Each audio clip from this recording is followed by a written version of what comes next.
sa bowl. Paldo!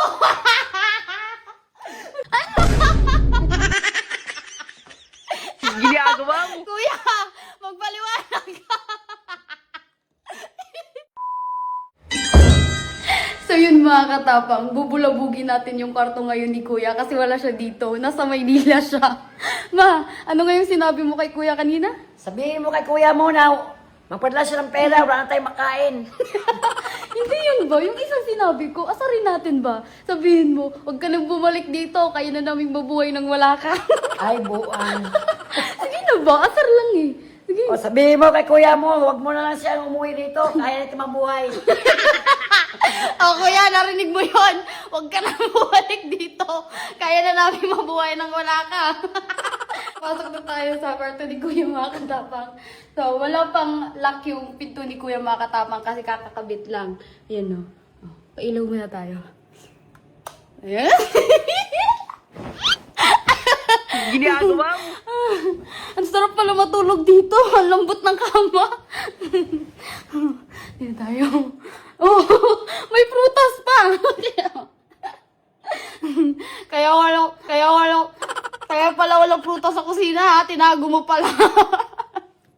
Ang dami ng prutas. Sarap. May ano pa ah? May alak. Bacardi. Angas mo ah. Ano tayo?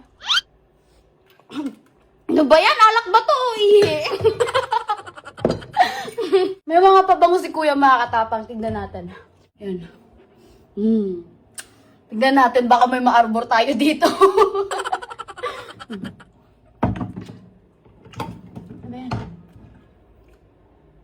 Green. Ano ba yan? Walang laman. Sombrero binigay ng sweet notes ah. Eh! What's up, yo?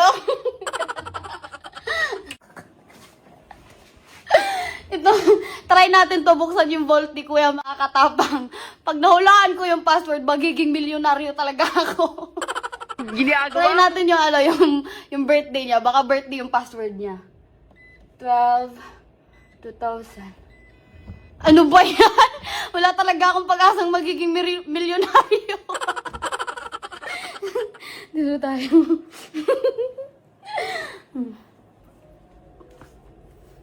Simulan natin. Paano ba? Ang daming extra cellphone ni Kuya mga katapang. Oh.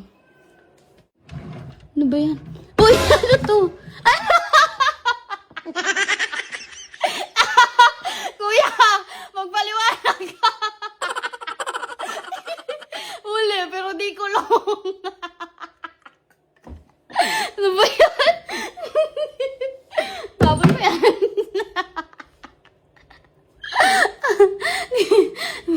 Next, dito tayo sa CR ni Kuya mga katapang. Ginagawa mo. Eh, pailo muna tayo. Ano yan? Huh? Ano? Kalalaking tao naglagay ng mga kulay sa bowl. Flower pa! Kinabog ako ng kuya ko mga katapang. Wala akong ganito sa bowl.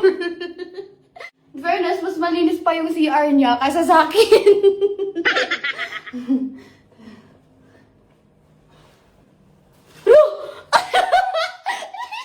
Paldo! Wow! Magkano to? 3K! Paldo! Oh, thank you kuya. Nang bulabog lang ng kwarto pero may nakuha pang pera. May pambayad na ako sa parcel.